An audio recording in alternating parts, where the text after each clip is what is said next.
Action. Halo guys, balik lagi bareng gue Arif dari 404. Dan pada hari ini kita nggak akan ngebahas horor-hororan lagi nih guys. Sekarang kita ada di segmen baru, judulnya Jangan Mati Hari Ini. Oke, dan di sebelah gue ada narasumber gue, namanya Surya. Dan katanya dia ini punya cerita-cerita menarik nih, yang bisa kita jadikan pelajaran. Dan turning point-nya menurut gue ini menarik sih. Jadi bisa di-spill dulu ceritanya gimana? Apa ya yang bisa di-spill ya? Jadi kalau mungkin ceritanya terjadinya banyaknya di Jakarta kali ya. Karena gue aslinya anak daerah. Daerah mana tuh bang? Kalau boleh tahu bang? Kalau gue tuh sebenarnya ada satu pulau di Kepulauan Riau namanya Pulau Bintan. Nah, gue berasal dari sana, terus rise and born di sana lah. Jadi gue sekolahnya di sana, gue sempat kerja di sana juga. Gitu. Dan keluarga gue semuanya di sana. Di sini gue total sendiri. Tapi sekarang gue udah punya keluarga kecil di sini. Gitu. Nah guys, spill tipis cerita-ceritanya dan kayaknya langsung kita mulai aja ya. Cerita selengkapnya seperti apa ya. Oke, lanjut. Boleh diceritain cerita lengkapnya. Nah, mungkin secara timeline nggak tahu ya, gue takutnya agak sedikit berantakan, tapi gue coba ceritain. Pertama kali tuh gue 2009 tuh gue lulus SMA. Gue kerja di salah satu resort gede di Pulau Bintan, gede banget, all activities di sana ada. Terus gue pertama kali kerja sebagai barista. Terus di 2010-an akhir itu gue ada tawaran lah untuk ke Jakarta karena salah satu owner gue tuh buka bar di Pantai Indah Kapuk. Nah, akhirnya gue pindah ke Jakarta. Selain karena owner gua nawarin kerjaan, tapi juga ada hal lain yang gua kejar gitu loh. Nah, hal lain yang gua kejar itu salah satunya sebenarnya percintaan. Wih, klasik banget ya. Iya, klasik. Klasik banget ya. Karena di 2009 itu sampai 2010 selama gua kerja di Bintan, banyak anak-anak training dari Jakarta dan segala macam, kenal. Terus akhirnya kita pacaran. Terus berarti pacaran pertama kali ketemu di hotel di Bintan ini ya? Di Bintan itu. Sebelum ke Pik tadi? Sebelum ke Pik. Jadi gua kenal udah di Bintan dulu. Terus kita udah pacaran kurang lebih 4 bulanan kali ya, 4 bulanan lah kalau nggak salah gue. Selama dia training tuh masa trainingnya kalau nggak salah gue 6 bulan. After 2 bulan dia sampai di sana, terus kita pacaran, bla bla dan segala macem. Akhirnya sampailah dia pulang ke Jakarta. Nah, pulang ke Jakarta dia ada 1 bulan, 2 bulan pulang ke Jakarta. Wah, kayaknya ke Jakarta seru kali ya, gue bilang. Pikirnya kayak gitu kan. Akhirnya dapat tawaran, ada nih Pik waktu itu baru banget buka tuh, maksudnya Pik 1 berarti? Pik 1 dulu tuh belum ada Pik Avenue, belum ada, cuman ada Waterboom kalau nggak salah gue waktu itu. Nah, terus ada Bukit Golf Mediterania kalau nggak salah gue di depan, pokoknya sebelah Waterboom tuh ada Bukit Golf gitulah. Nah di situ tuh, nah gue tuh bener-bener di area depannya si golf ini nih. Nah terus 2010 gue lupa bulannya bulan apa, mungkin akhir Oktober atau kalau nggak salah segituan lah. Gue terbang ke Jakarta dan itu 2 hari lagi mau puasa kalau nggak salah. Ya bener, 2 hari lagi mau puasa. Gue inget banget 2 hari lagi mau puasa.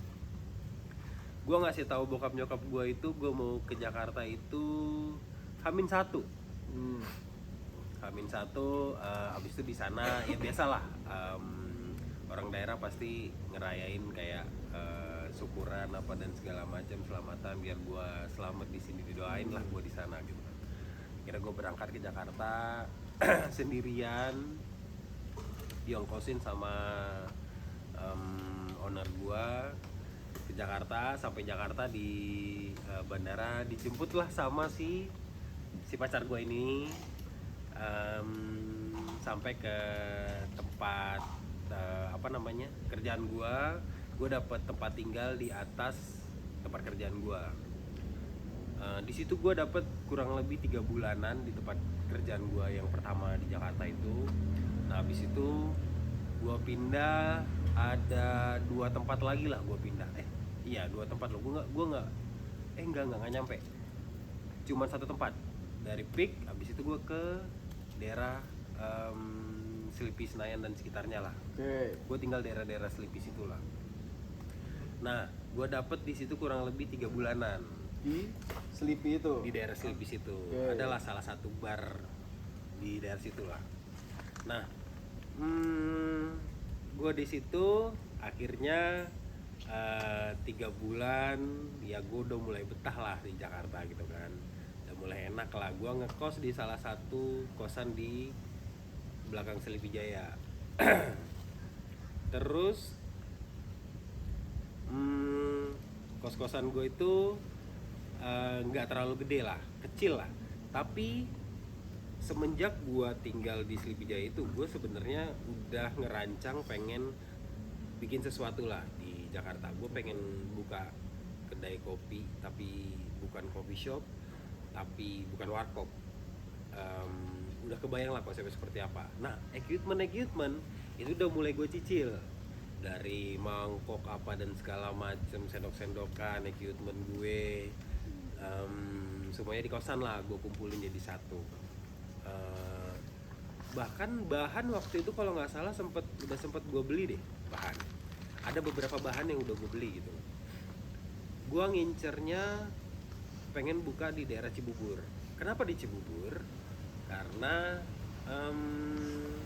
salah satu mantan gue ini ada yang di Cibubur.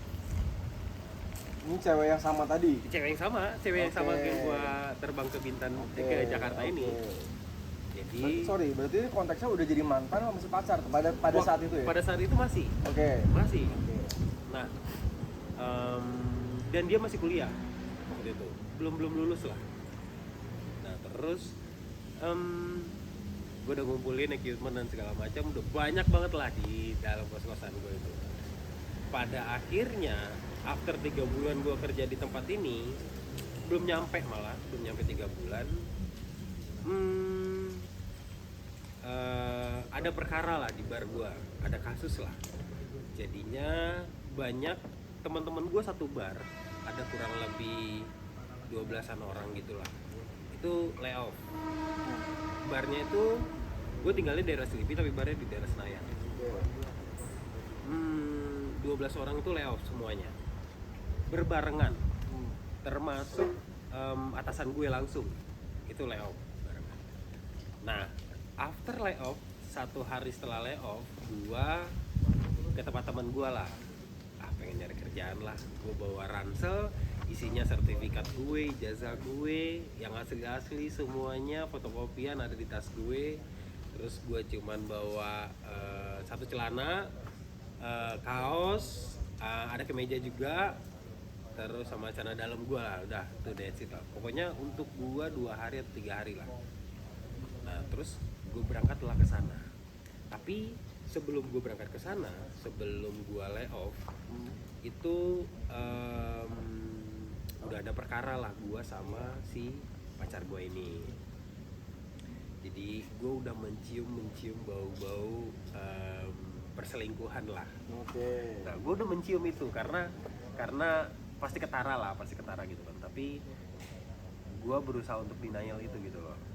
enggak lah gitu. Terus gue ke tempat temen gue lah.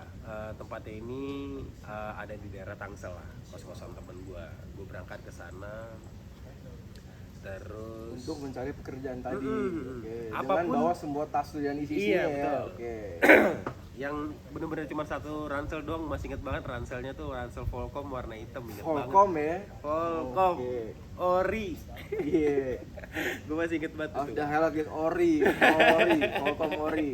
Lumayan mahal nih. Oke. Terus gue berangkat sehari 2 hari gue masih belum dapat kerjaan. Udah sempat ngelempar apa namanya lamaran, tapi masih belum ada panggilan. Terus akhirnya setelah 3 hari yang punya kosan nelpon gue. Oke, berarti lu konteksnya lu nginep di tempat teman lu nih. Betul, ya? 3 hari. 3 hari itu. Oke. Kosan gue gue kira mau nagih uang kosan atau apa kali ya. Terus gue pikir-pikir kalau mau nagih kayaknya belum deh gitu kan. Ada beberapa kali miss call, akhirnya gue angkat. Nah di situ gue dapet info kosan gue tuh kebakaran lah. Oke. Habis. Terus barang-barang lu gimana tuh?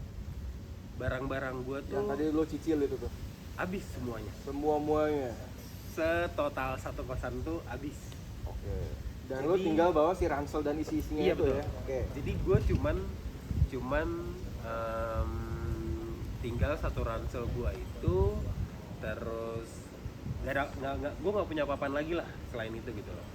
Bahkan dulu tuh gue tuh lumayan kolot ya, gue punya tabungan celengan. Tapi celengannya ini tip yang gue bawa dari Bintan sebenarnya, karena gue di Bintan tuh kebanyakan kan bule kan ya, Singapurian lah, rata-rata Singapurian gitu. Kalau weekend tuh Singapurian tuh ramai banget di Bintan tuh. Ngetipnya tuh dolar, karena di Bintan tuh kayak berlaku 2 mata uang gitu loh. Kayak dolar, lu bisa jajan pakai dolar, lu bisa jajan pakai rupiah juga gitu. Jadi gue banyak tuh dapat tip dolar tuh, $2 apa dan segala macam. Gue celengin lah semuanya.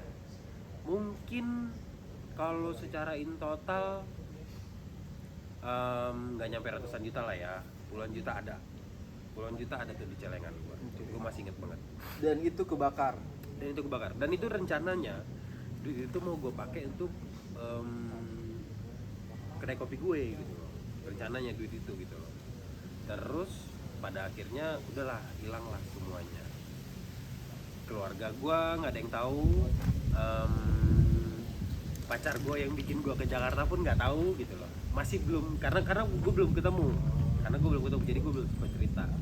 Nah, kenapa lo merahasiakan itu ke orang tua lo? Karena apa ya, gue nggak mau ngasih berita buruk lah ke kampung gitu. Gue maunya ngasih berita happy aja udah. Karena jiwa perantau gue lumayan gede lah, karena gue nggak mau orang kampung tuh ngerasa khawatir lah ya. Dan gue nggak mau keluarga gue direndahin gitu loh. Kalau misalnya gue di sini susah dan segala macam kan, lu ngapain jauh-jauh ke Jakarta? Takutnya jadi omongan di sana. Betul. Nah itu yang gue nggak mau. Nah terus akhirnya gue gue nggak balik tuh, gue nggak langsung balik ke kos-kosan. Gue cuma dapat berita telepon doang. Gue nenangin diri dulu di kosan temen gue. Bahkan temen gue ada yang nggak tahu kalau jadi gue sekamar di Tangsel itu ada bertiga lah.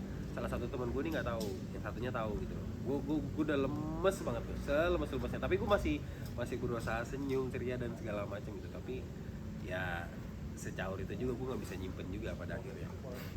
Nah di malam itu tuh gue ngerasa ada yang aneh nih sama si pacar gue ini gitu kan. Feeling tuh ya. Feeling gue nggak enak banget. Gue masih inget banget itu malam tuh, anjing, sedetail mungkin gue masih inget banget tuh.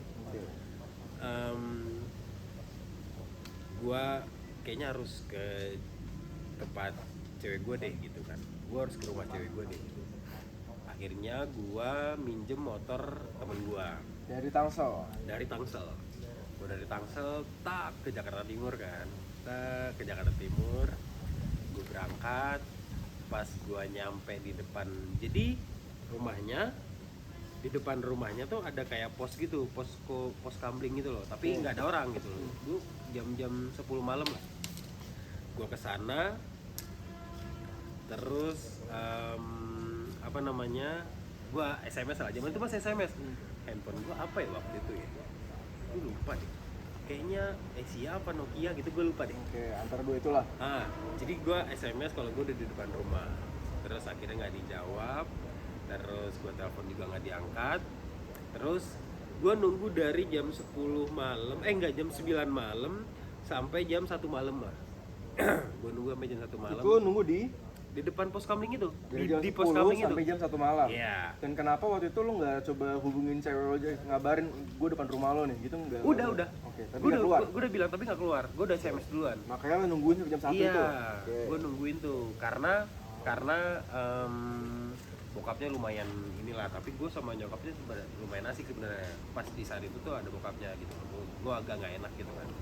Nah akhirnya gue nunggu di depan gitu lah. Nah terus pas jam 1 atau jam 1 kurang gitu tuh gue SMS dia, gue SMS, ya udah kalau nggak mau keluar gue cabut balik gitu kan. Gue cabut balik, gue nyalain motor, gue itu nggak balik tapi gue muter doang, muter kompleknya dia doang. Pas gue muter kompleknya, gue balik lagi ke pos itu. Gak lama, selang 5 menit ada satu motor Yamaha dateng, gue masih inget banget detail motornya. Dia baru balik ternyata sama cowok. Oke. Wah, itu jam 1. Iya, itu Sekitar jam 1-an lah. Iya, sekitar jam 1-an lah. Wah, itu best moment banget sih, maksud gue. Oh ternyata ini gitu loh. Gue karena baru kali itu gue ngegapin orang gitu. Jadi pas gue balik, pas gue balik lagi ke pos itu, si cewek gue sama cowoknya itu balik, dan cowoknya itu sebenarnya mantannya. Oh, Mantannya si cewek gue itu. oke. Dan terus gue cuman megangin helm gini doang, terus antara gue gebuk kayaknya nih cowok, tapi gue mikir juga gue di kampung orang, gue nggak mau juga nanti ada berita gue ngapa-ngapain orang gitu di Jakarta. Gue nggak mau juga keluarga gue susah di sana. Gue banyak lah pikiran gue gitu. Terus si mantan gue ini cuman masuk ke kamar, terus masuk ke rumahnya, habis itu sambil nangis lah. Habis itu Mantan lo nih? iya. Karena lo kegepin? Iya, karena gue ngegapin langsung. Si cowoknya cuma diem doang, si nyokapnya keluar cuman bilang masuk dulu Surya gitu, masuk dulu ke rumah. Gue manggil nyokapnya tuh udah bunda, jadi gue bilang enggak bun, Surya langsung pulang aja gitu. Akhirnya gue pulang tapi momennya tuh kayak anjing, sekarang sih jadi ketawaan sih, dulu sih Sedih banget dulu sedih ya? banget sih. Jadi momen itu kayak di sinetron kayak di film-film lah. Jadi gue balik terus hujan-hujanan, gue nggak pakai helm, nggak pakai jaket. Wah, Jakarta Timur Tangsel sih mantep sih. Jadi gue balik, motornya Vega Air, gue masih inget banget motor gue yang gue bawa gitu. Terus nyampe lah gue di kosan, terus gue cerita lah sama temen gue kan, ada teman satu kosan gue cerita bla bla bla. Terus udah mulai agak lega lah gue kan. Terus besok paginya baru gue ke kosan gue itu tuh. Pas gue lihat ke kosan gue itu, wah anjir, nggak ada satupun yang bisa diselamatin gitu loh. Nggak ada satupun yang bisa diselamatin. Bahkan barang-barang gue satu koper pun habis gitu loh. Gue bilang ya udahlah tuh, akhirnya si bapak kosannya juga asik, ya pengertian lah ya, ngertiin posisi gua dan segala macam, cuman disabar-sabarin doang. Gua nggak disuruh ganti apa dan segala macam, sepeser pun gua nggak disuruh ganti. Sorry, tapi ini yang kebakarannya sekos-kosannya apa kamar dong? 2 kamar yang kena imbas sebenarnya. Oke. Jadi perkaranya dari kamar gua, karena listrik kamar gua tuh nggak dimatiin. Gua nggak ngerti lah ya, harusnya tuh kalau lampu nggak dimatiin 24 jam atau apapun harusnya nggak masalah. Tapi mungkin karena kabelnya udah tua atau apa, gua nggak ngerti lah ya. Akhirnya konsleting jadinya dari kamar gue. Dan di kamar gue itu mungkin barang-barangnya yang gampang kebakar semua kali ya, kayak pokoknya yang paling hancur tuh kasur gue dah, kasur gue paling hancur tuh, kasur yang punya kosan. Nah terus gue inget banget gue pagi kesana, gue naik bis dan segala macam. Terus gue balik lagi lah, gue mau balik lagi nih ke Pondok Cabe, ke Tangsel. Terus gue kan lewat JPO kan ya. Sorry, berarti timeline-nya nih dari Jaktim di rumah mantan lo itu terus ke Tangsel, abis dari Tangsel ke jadi Jaktim itu kan malam, kejadian kan malam kan. Habis itu ke Tangsel tuh, paginya gue ke Sleepy. Oke, so ngecek kosan lo itu? Iya, gue mau ngecek kosan gue itu pagi-pagi ya? Pagi-pagi tuh. Terus pas gue lihat udah caur banget, terus akhirnya gue ngobrol, akhirnya siang sebelum makan siang tuh gue udah cabut duluan tuh, mau balik ke Pondok Cabe, posisinya belum makan belum apalah. Dan itu karena tabungan gue juga habis, karena gue baru layoff juga, gaji gue nggak keluar juga di saat itu. Gue udah nggak punya apa-apaan lagi lah waktu itu. Gue cuma punya handphone satu lah yang bisa gue jualin paling. Nah terus gue berpikir untuk ngakhirin semuanya gitu. Gue sempat berpikir udah kali ya. Itu sempat terlintas tuh di pikiran lo? Iya. Gue udah kali ya. Kepikirannya sampai tuh sini pas aja ya. Posisinya lo ngeliat di kosan lo yang kebakaran itu ya? Iya. Jadi sebelum gue ke JPO ya, maksudnya masih di kosan. Udah kali ya, pahit-pahitnya udah kali ya gitu. Akhirnya gue balik, gue lewatin JPO Sleepy Jaya. Gue inget banget JPO Sleepy Jaya. Tapi lo nggak naik motor si Vega R itu lagi? Enggak. Gue naik bis. Oke. Gue naik bis dari Tangsel tuh ke Sleepy itu naik bis gue. Oke. Karena motornya kan dipakai kuliah juga sama temen gue. Nah terus gue pas di kosan, udahlah habis lah nih, udah terakhir lah ini, gue pikirnya kayak gitu kan. Akhirnya gue lewat JPO, gue ngelamun di situ ngerokok, terus gue cat kali ya, gue gituin kan. Wah secaur itu gitu, karena ini nih kayak gue jatuh ketimpa tangga, terus ketimpa lagi nih, ketimpa bangunan lagi, udah ketimpa tangga, ketimpa bangunan lagi tuh. Udah kena layoff, Iya. Terus kosan kebakar, selingkuh pula katanya, Iya. kan? Oke.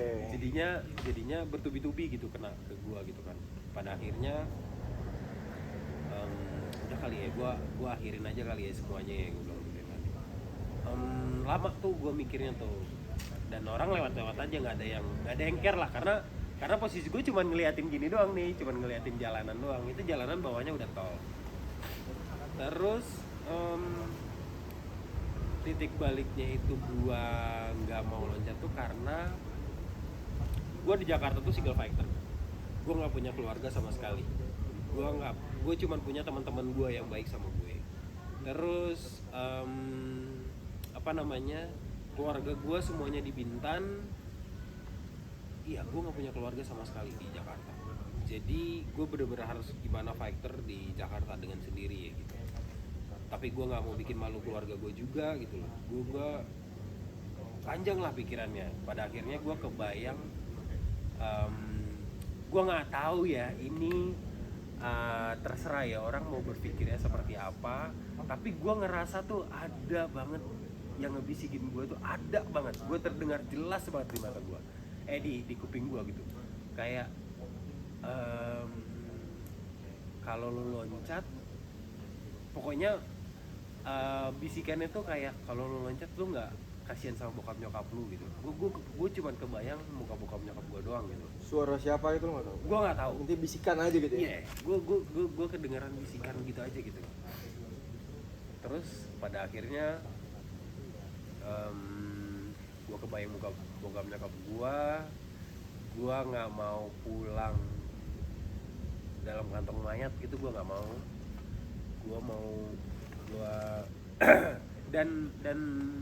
Dan di situ gue harus mutusin antara gue pulang ke Bintan dalam keadaan hidup atau dalam keadaan gue udah nggak ada, atau kalau gue pulang gue cuma bawa satu ransel doang, sedangkan gue berangkat bawa koper gede gitu.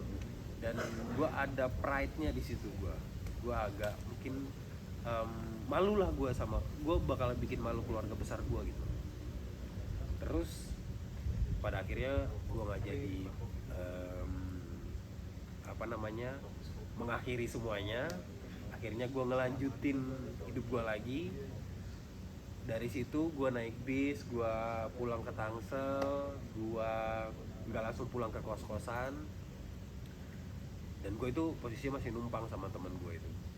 Gue pulangnya ke musola, akhirnya gue sholat apa dan segala macam. Gue ngelakuin hal-hal yang positif sepositif mungkin. Akhirnya gue ketemu sama orang yang bisa gue ajak ngobrol. Ada salah satu pengurus masjid, gue nggak tahu dia pengurus masjid, nggak tahu ustadz, nggak tahu apalah pokoknya. Akhirnya dia nasehatin gue dan segala macam. Gue dikasih makan. Gue balik ke kos-kosan. Akhirnya hidup gue berlanjut lah. Turning point-nya sebenarnya di situ. Sebenarnya ya, itu sebenarnya belum turning point banget. Itu baru banget nanjak gitu loh. Baru sadar lah. Iya. Baru gue melek gitu. Ya gue harus tetap lanjut hidup gue nih gitu ya. Kayaknya lu harus bisa ngelanjutin hidup lu bakal bisa dapat lebih gitu loh. Nah, pada akhirnya gue masih ngelamar kerjaan, gue dapat kerjaan. Gue kerja di salah satu kantor di daerah Jakarta Selatan lah. Itu kopi juga? Enggak, itu beda jauh sama bidang gue yang sebelumnya. Jadi bidang gue sebelumnya tuh hospitality lah, F&B. Terus gue pindah ke kantor yang bener-bener kantor ya. Jadi gue di kantor pembiayaan gitulah waktu itu. Jadi di kantor pembiayaan itu gue sebagai admin. Gue admin tuh waktu itu. Jadi gue kerja pakai kemeja. Enggak gue banget lah. Enggak lu banget tuh ya. Gue tuh kerja tuh nggak jarang pagi lah. Biasanya tuh jam-jam 2, jam-jam 11 gue baru mulai kerja waktu itu. Tapi sekarang gue harus start dari jam 9 pagi, jam 8 pagi gue harus udah sampai kantor dan segala macem. Ngantuk kayak kapan tahu, lumayan jet lag tuh gue. Terus gue ngelanjutin selama 3 bulan lah. Wah, 3 bulan inilah kehidupan gue yang pahit-pahitnya. Boleh diceritain nggak pahitnya gimana? Gue ya gue tuh nggak punya uang sama sekali di awal bulan pertama, dan gaji gue tuh nggak bisa mencukupi operasional gue gitu. Gue cuma digaji tuh kalau nggak salah waktu itu 1,5 atau berapa gitu, nggak nyampe malah. Iya 1,3an kalau nggak salah gue waktu itu. Dan gue harus ngongkos dan gue harus biaya kos-kosan dan segala macam. Gue masih ngekos di daerah Tangsel waktu itu. Gue di bulan pertama, gue punya modal sama sekali ya. Gue gak punya kemeja, gue gak punya celana yang formal ya. Gue gak punya sepatu pantofel karena gue kerja dulu tuh pakai sepatu cat, pakai sepatu boot gitu-gitu loh. Terus gue kerja harus pakai sepatu pantofel gitu. Gue nggak punya. Gue pakai sepatu teman gue dan itu kegedean. Gue pakai ujungnya pakai kaos kaki. Gue masih inget banget. Biar lepas sih sepatunya kan. Iya.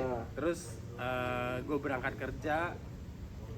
Kalau misalnya teman gue nggak kuliah, gue bisa bawa motor dia. Tapi kalau teman gue kuliah, gue harus naik angkot. Dan waktu itu nggak punya uang untuk naik angkot. Akhirnya gue tuh naik sepeda. Oke, berarti ini posisinya dari Tangsel nih, temen lu tadi itu. Dari Tangsel. Kantor lu di daerah Jakarta Selatan lah. Naik sepeda Siap. Sehat ya? Sehat banget.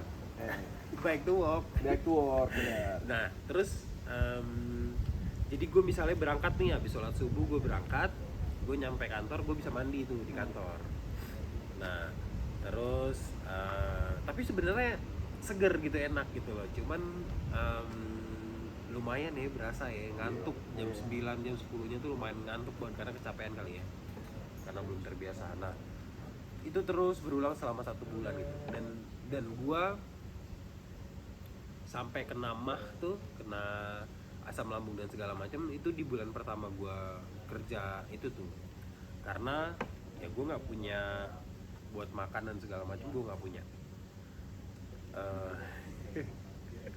Gue kalau inget itu masih sedih banget sih gue, karena Gak lucu yang ini ya? kalau ini nggak lucu sebenarnya. Sedih ini. Cuman diceritain sekarang tuh lucu gitu loh. Oke. Gue pernah nih, teman-teman gue pada makan di dalam ruangan kantor, dan gue nggak makan sama sekali. Gue cuman ngopi doang. Hari-hari gue tuh ngopi mulu. Gue ngopi bisa 3 kali sehari, karena di pantry disediain kopi hitam sama gula dan segala macam gitu. Gue tinggal tinggal bikin gitu loh. Rokok pun gue masih puntungan, kadang ketengan kalau misalnya lagi ada duitnya gitu. Nah terus gue ngopi mulu kan, akhirnya gue kena asam lambung lah, karena belum masuk makanan, kadang belum masuk air putih, gue udah ngopi. Kenapa gue ngopi? Karena kopi ini kan ada kafeinnya kan, jadi bikin gue kenyang gitu loh. Jadi lumayan ngisi perut gue gitu loh. Tapi ternyata itu nggak bagus juga buat badan gue gitu. Terus kalau gue mau makan nih, teman-teman gue kan pada makan nih semuanya nih. Misalnya mereka makan ayam nih, itu nggak semuanya mereka makan semuanya, pasti ada sisanya tuh. Misalnya kayak dengkulnya atau kulitnya atau apanya, sama sambelnya udah pasti. Gue tuh selalu bongkar tempat sampah setelah mereka makan. Mereka kan setelah makan mereka pasti keluar kan, entah mereka jajan, entah mereka ngerokok apa dan segala macam, mereka pasti cabut. Nah itu tuh kesempatan gue untuk bongkar tuh. Gue makannya tuh di gue bisa di toilet kadang, atau nggak di meja gue gitu kan.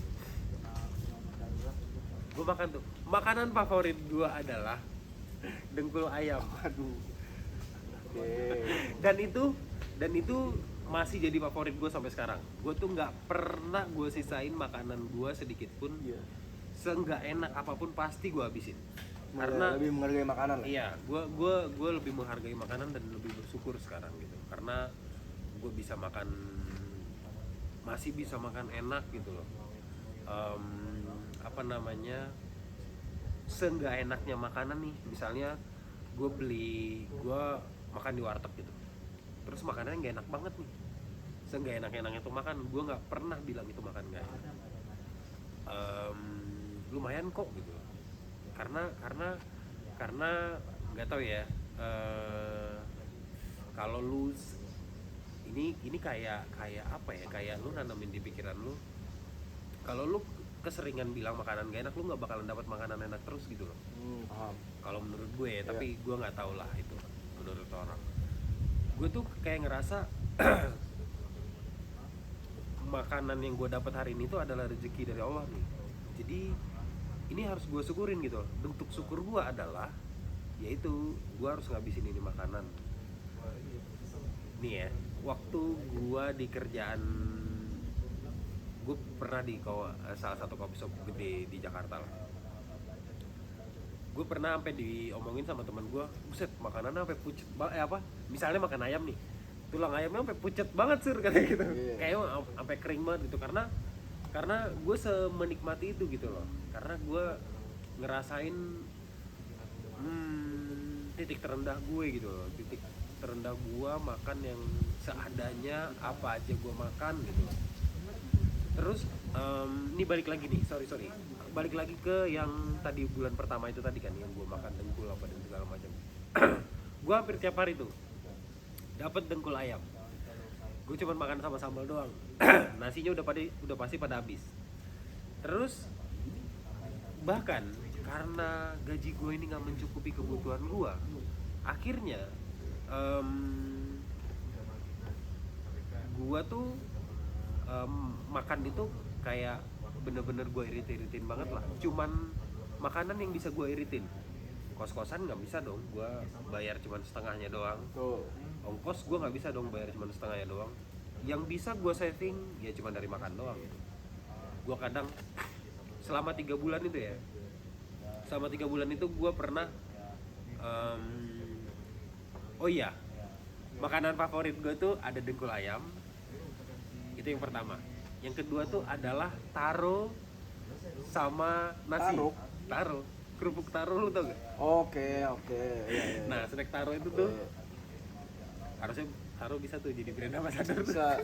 Siapa tahu ya, taro mau masuk sini kan. Karena itu pakai nasi itu enak banget sumpah. Itu pakai nasi enak banget. Itu kalau gue lagi caur-caurnya lagi nggak ada duitnya sama sekali, gue makan itu pakai makan nasi pakai taro doang tuh udah enak banget. Makan nasi pakai gorengan tempe doang pernah. Jadi gue cuma beli beras di kosan teman gue, ada rice cooker, gue masak. Makan nasi ini gue masak, tapi gue campur sama bumbu masak. Nah, bumbu masaknya yang ada rasa sapi, ayam dan segala macam itu loh. Biar gurih lah ya. Biar gurih. Jadinya kayak bubur ayam gitu. Oke. Nah, jadi gue pikirin kayak bubur ayam gitu. Nah, gue makan tuh itu enak. Sumpah itu enak banget.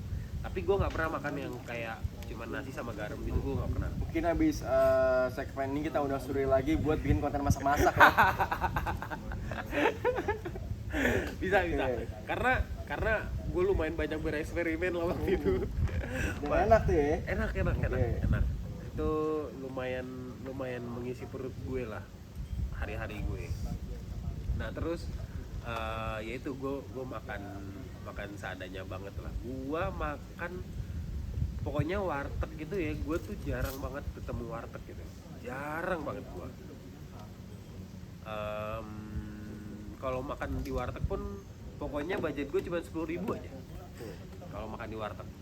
Itu pun gue makan 2 kali nih dalam satu hari, itu gue udah jackpot banget tuh. Gue udah oke banget tuh rezeki. Bersyukur gua. tuh ya. Iya, bersyukur banget gue. Nah itu berjalan selama 3 bulan. Akhirnya selama 3 bulan itu gue udah ngumpulin cukup banyak duit. Selama 3 bulan itu gue gak punya handphone sama sekali. Karena pas gue ngelamar, gue udah jual handphone gue lah. Gue untuk biaya hidup gue gitu. Gue ngerokok pun gue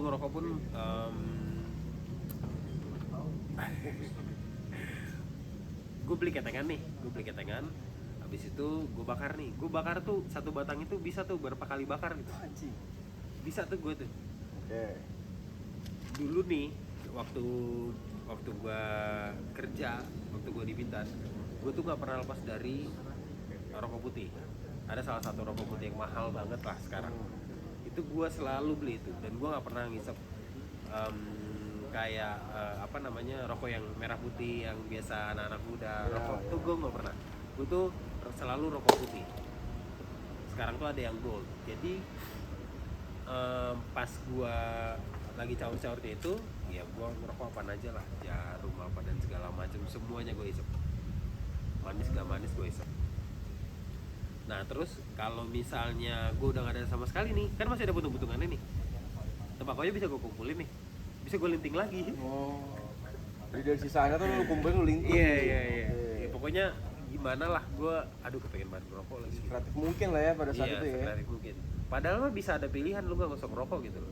Harusnya ya, cuman namanya udah terbiasa ngerokok dari beberapa tahun belakangan, pada akhirnya lu gak ngerokok kan kayaknya aneh nih, asem nih mulut kan? nih. Iya, palingan lu bisa ngurangin lah.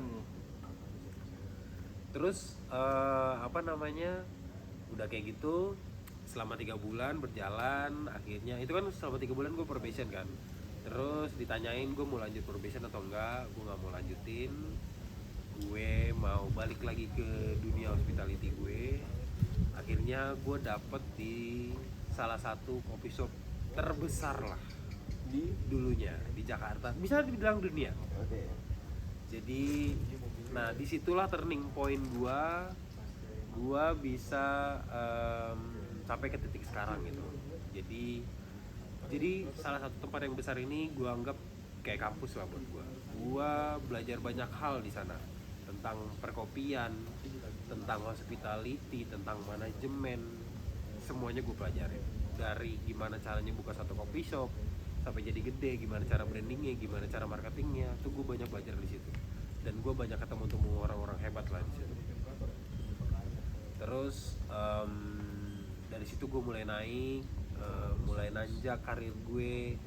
mulai ada rezeki. Dari situ gue bisa beli handphone. Dari beli handphone itu baru gue ngabarin ke bokap nyokap gue. Itu jarak dari kosan lo kebakaran sampai lo beli handphone itu berapa lama kalau boleh tahu? 4 bulanan kayaknya. Dan Udah 4 masuk itu bulan lo- keempat lah. Oke, setelah ya hampir 4 bulan itu berarti lo nggak ada hubungan sama sekali sama keluarga lo di kampung tuh ya? Nggak ada. Oke. Nggak ada. Gue nggak ada info sama sekali, tapi nomornya masih gue hafal. Oke. Jadi gue nggak pernah nginfoin bokap nyokap gue. Terus pada akhirnya bulan keempat baru gue kasih tahu. Kalau ceritanya baru gue kasih tahu dari ujung sampai ke ujung. Kalau kejadiannya itu seperti ini, gue pernah kayak gini. Wah, bokap di situ pecah bokap nyokap gue. Nangis ada-adanya nangis, dan gue mau dikirimin duit suruh pulang, gue nggak mau, gue masih mau fighting di Jakarta. Itu 2012 awal kayaknya, gue pas pindah ke coffee shop yang besar itu. 2011 akhir lah, 2000 ya sekitar segitulah. Terus gua mulai bisa beli apapun yang gua mau. Udah lumayan lah kehidupan gua. Terus pada akhirnya Starbucks juga jadi ngomongin brand. Maksud gue ada salah satu coffee shop yang besar ini. Starling kan? Starling. Nah, pada akhirnya si coffee shop gede ini bisa mempertemukan gue sama jodoh gue yang sekarang. Oke, jadi jodoh lu yang sekarang ini, si bini lu dulu kerja di Starling juga? Iya, satu tempat lah, satu kerjaan. Akhirnya sekarang gue punya keluarga kecil lah di Jakarta. Oke. Seru sih. Seru ya ceritanya. Seru sih. Pada akhirnya ya gue kan karena belajar tentang, karena gue seneng banget di perkopian, dan terutama sebenarnya hospitality yang gue suka sih. Karena hospitality itu kan kayak lu mempertemukan sama orang baru setiap hari. Lu bisa ngobrol banyak hal, lu bisa belajar hal baru terus setiap hari gitu loh. Itu tuh gue seneng banget sama dunia hospitality gitu loh. Jadi lu nya lebih humble, gimana cara lu controlling diri lu, gimana gini ya. Hospitality itu menurut gue salah satu cara lu tuh ngontrol ego lu, ngontrol emosi lu. Sekarang kayak gini deh. Ya, terutama kalau jangan ketemu customer yang rese lah ya. Bener. Contohnya kayak gini deh. Lu posisi di rumah lagi sedih-sedihnya nih, lagi putus sama pacar lu dan segala macam. Lu di balik bar sebagai yang ngelayanin, lu tuh harus bisa memberikan itu loh. Iya, lu harus bisa se-happy mungkin, karena lu harus ngasih energi baik ke customer lu. Nah, once lu ngasih energi baik ke orang lain, itu energi itu bakalan balik lagi. Setuju gue juga setuju. Karena apa yang lu kasih itu yang balik lagi gitu. That's why kayak gimana caranya senyum setulus mungkin gitu tuh kayak terus ada smiling voice apa dan segala macam tuh, kayak gue banyak belajar di salah satu coffee shop besar ini gitu. Itu the best banget sih, kayak controlling diri yang banyak gue belajar di hospitality gitu. Terus kalau caranya menurut gue ya gue nggak tau lah, gue nggak berani ngomong deh kalau soal mental health mah, karena ngeri juga kan, karena ini berhubungan sama manusia lain kan, ngeri gue.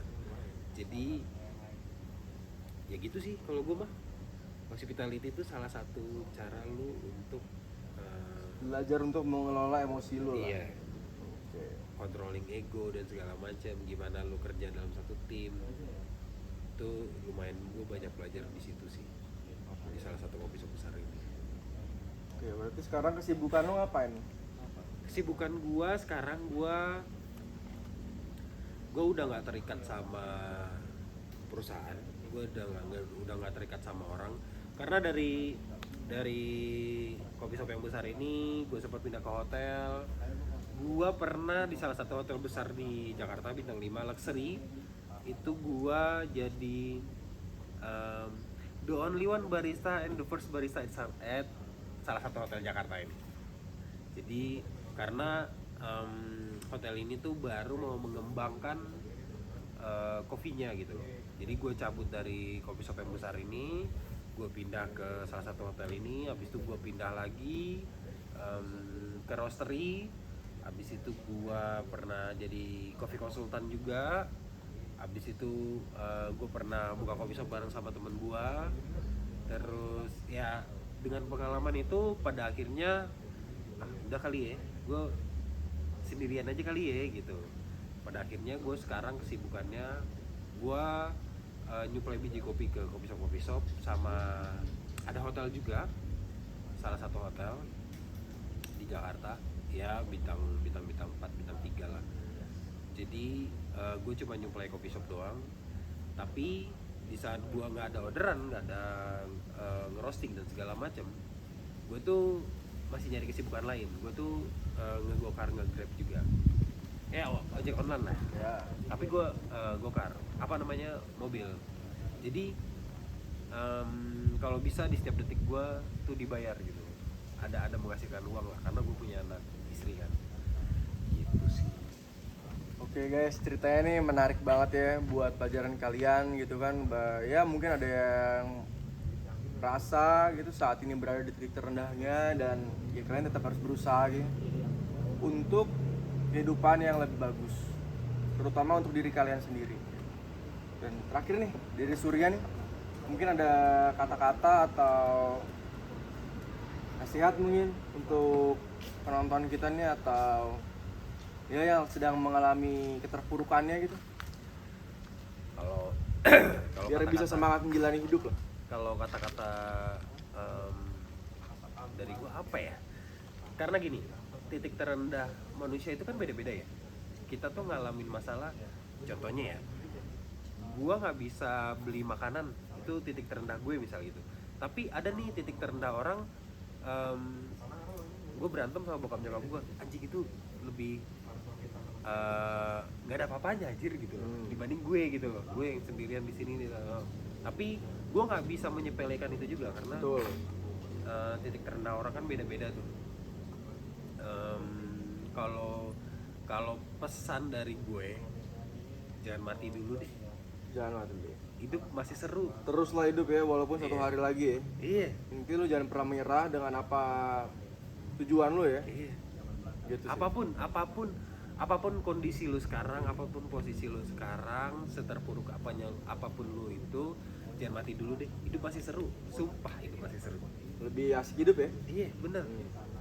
Banyak cerita-cerita lainnya lu bisa, ya buktinya dari lo yang kebakar segala macam, sekarang lu punya keluarga dan sorry lu punya anak belum?